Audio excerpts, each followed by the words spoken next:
Hello everyone, Books with Thanks back again today, and today I'm back with a book review. I will be reviewing Philip Chase's first book in his Edan Trilogy, The Way of Edan. I'll be doing a spoiler-free review of this today. Before I get too far into it, if you haven't already, it would really mean a lot if you could please like and subscribe.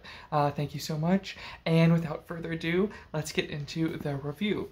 So, this book was published just a couple months ago, and book 2, if I understand correctly, will be published in June, and then book 3 sometime later this year as well. And I believe Philip Chase has also written a standalone follow-up to this trilogy.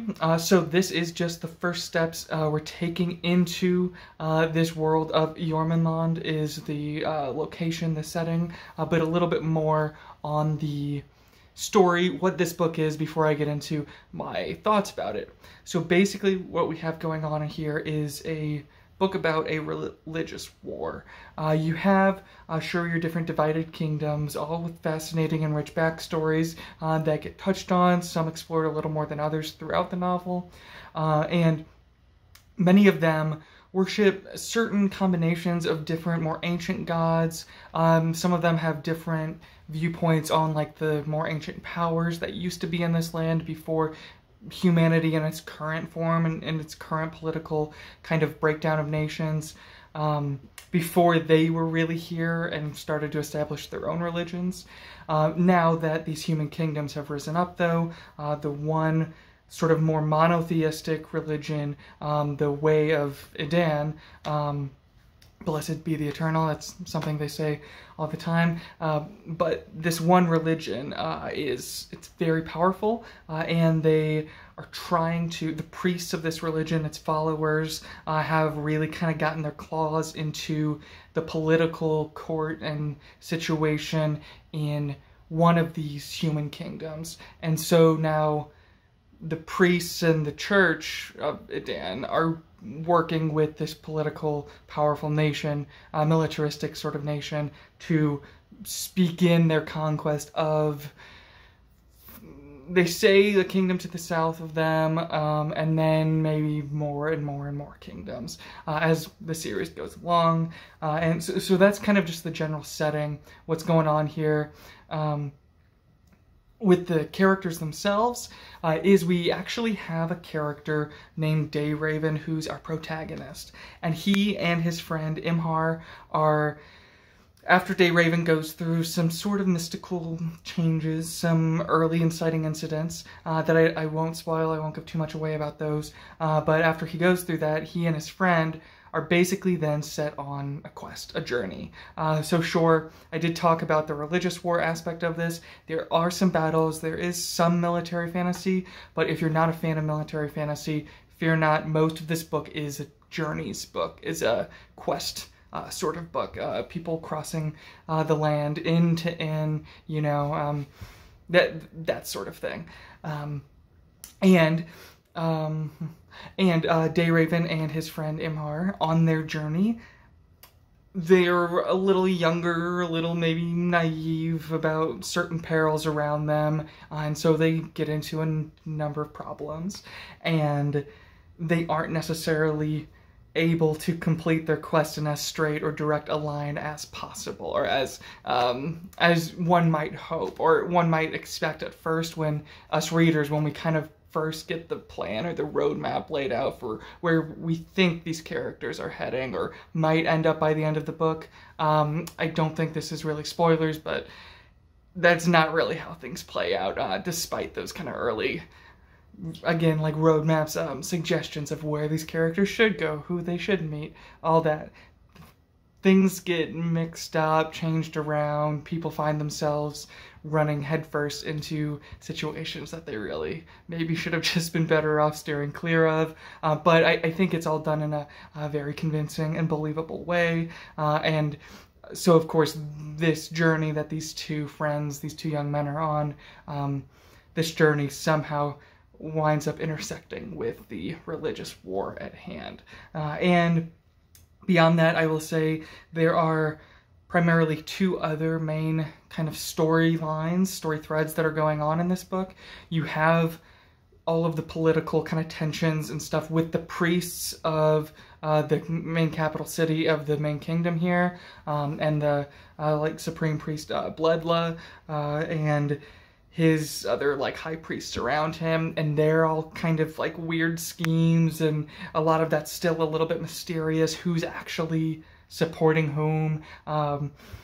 That's kind of a it's not kind of, that is one of the most intriguing kind of parts of this book, is seeing how deceitful a lot of these priests are, kind of with each other, trying to figure out what some of their motivations might be. We get in the heads of one or two of them more than the others, but that's one of the other threads, aside from Dayraven. Then the other one is this young heiress, basically, to a kingdom, an island kingdom, and she has a talent with the magic that's in this book, that's in this world.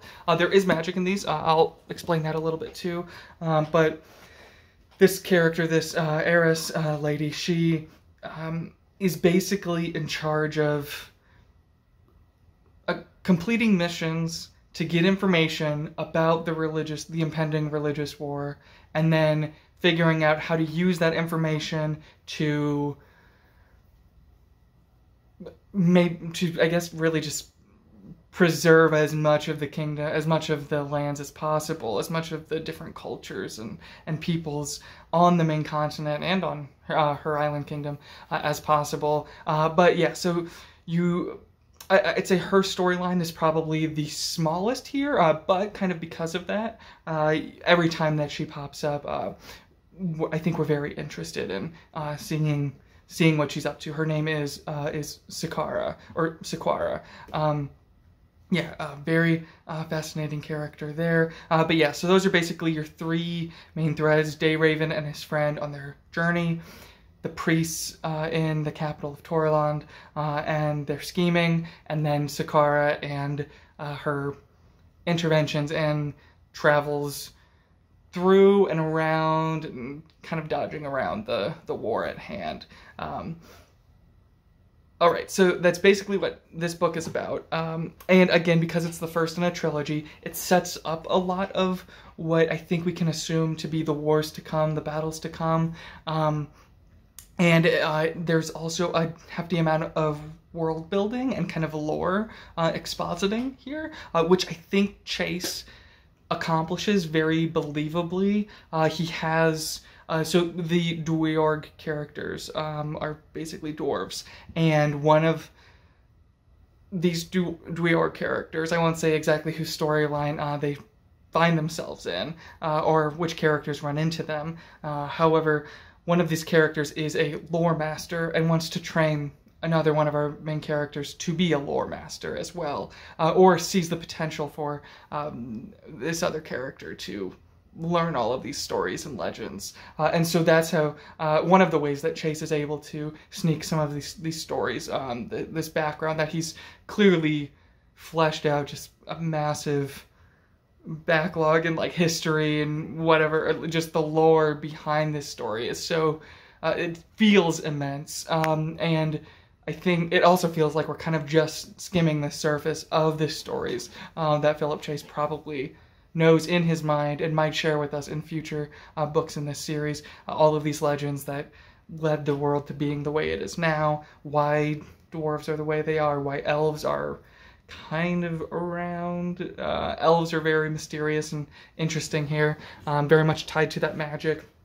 And again, the magic is interesting. Everyone refers to it as the gift. You know, if you're magical, if you have talent, you have the gift.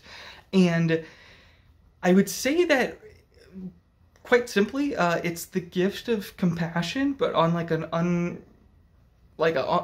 a ridiculous level almost, where it's sort of like mind reading, feeling the emotions of others. For example, there's a scene later in the book, again, I won't say what characters this happens between, but there's a battle scene and the person who kills someone else is able to see all of the pain and loss and fear that is going through the mind of the person that they've just killed. That's how the magic works. And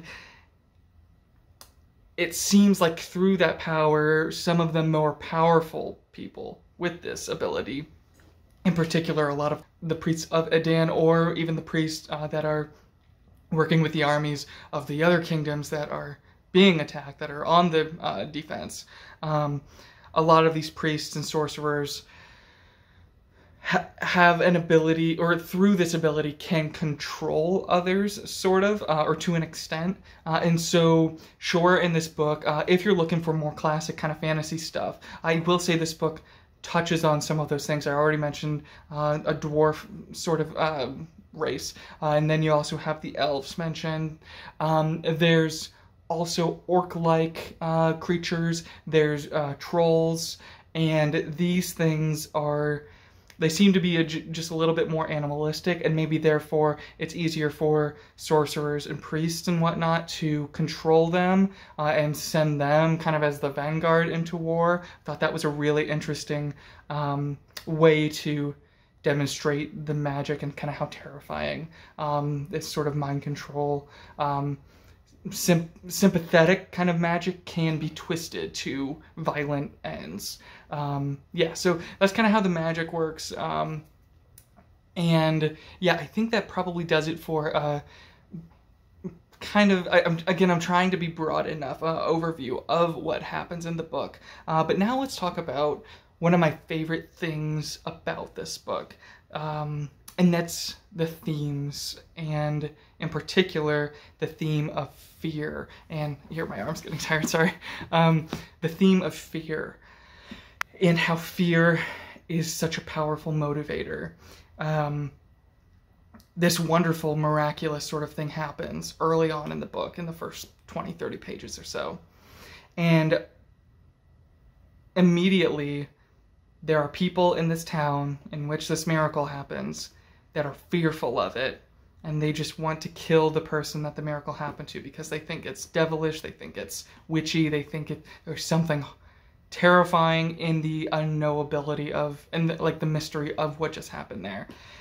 And when I read that scene, I thought, okay, this is interesting already what he's doing here, because the characters that want one of our protagonists dead aren't just... they don't just have animosity towards him. They don't hate the person that they want dead. They're just afraid of that person. And then moving forward from there, I started to see Chase exploring this idea of how motivational fear can be for armies, for armies, for really powerful people, for kings and queens and priests, and yeah, just the fear of what's going to happen to your kingdom, the fear of whether or not you're as confident in your faith as at one time you thought you were. If you start doubting elements of your faith, that's one of my favorite scenes. There's a scene where a powerful priest character has some doubts. Again, I won't say what character, but seeing that, or reading about kind of the wheels turning in that character's mind, thinking, oh no, have I been wrong? Just that overwhelming, like, panic of, oh no. I think Chase writes that theme and weaves that theme really well throughout this book. And then, of course, because there are some military battle aspects, of course there's that fear of marching to battle. And there's a passage in which someone asks a leader, a captain of a unit, asks him, what is courage? And the captain says something to the effect of, courage is being more afraid of shame than of dying. And I thought that was just a really great way to tie in some of the kind of ideas of loyalty, the classic kind of heroic ideas that you get with more traditional fantasy, in with Chase's, what Chase is exploring with this idea of fear and panic. Yeah. Another thing I want to talk about that we've just sort of touched on with some of the lore and some of the older background stories that we get in this book. This is the last thing I kind of want to really praise about the book. There's a lot of well, our people are better than that kingdom because that kingdom is full of savages, or that kingdom is full of rebels. There's a lot of it's racism, and it's racism to put one kingdom to make them feel like, oh, we're the actual people who should live here, this sort of thing. We're the ones who were more advanced. We're the ones who weren't so brutal and savage, who didn't come in conquering and stealing people's lands. So we are the rightful bearers of this religion, this sort of thing. But then through all of the lore stories and the background stories and all of the little hints we get about how this world used to be, I really enjoy how Chase shows us all of these kingdoms came from more or less groups of invaders and groups of people who weren't more savage or ruthless or brutal than anyone else. And then there's not just these people versus these people. They might have the same ancestral kingdom that then divided into these two kingdoms. They might, and people, you know, kingdoms, nations in our world today hate to admit that their culture and their identity is so closely tied to another country or another nation's culture and identity, or that, oh no, our history doesn't have to rely on the brutality and savagery of Vikings or of who knows, whatever the case may be. But then for people who actually do study the history and do study culture a little bit more in these books, like some of the Dweorg characters, and there's a bard in this book who's very interesting as well, they can kind of shed some light on how there is no one better race. There's no one kingdom that has more of a right to be in any of these places than the others. So I really like that sort of, you know, look further back in the history. Yeah, maybe your history only goes back so far because the chroniclers didn't want to admit that they come from the same origins as another kingdom that might be your enemy now. That whole thing, I think, it's brilliantly introduced here, again, through stories that the Dweorg characters share, also through some music, some songs that the bard performs. But yeah, by and large, I really, really enjoyed this first entry into the series. I will say, none of the characters, aside from maybe there's a few priests like Joramun and Bledla that I really enjoyed reading about. Sakara, I'm waiting to get a little bit more invested in her, to learn a little bit more about her. Imhar is a character in this book as well that I'm kind of dying to learn a little bit more about. Dayraven, I think, starts off pretty standard fantasy, young, naive protagonist, and he goes through a decent amount of things, so I'm intrigued to see if his thinking, if his characterization becomes more complicated by everything he witnessed and experienced in this book. I'm curious to see what happens there going forward in the future books of the trilogy. Yeah, again, none of them really super duper jumped off the page, or like I wouldn't say I fell in love with any of these characters, which I think is okay because I found the exploration of themes a lot more thought-provoking, and that held my attention. But yeah, can't wait to see what happens in book 2, The Prophet of Edan. Again, I'm pretty sure that's coming out in June. So all that said, thank you all so much for watching. Have a great day. Bye.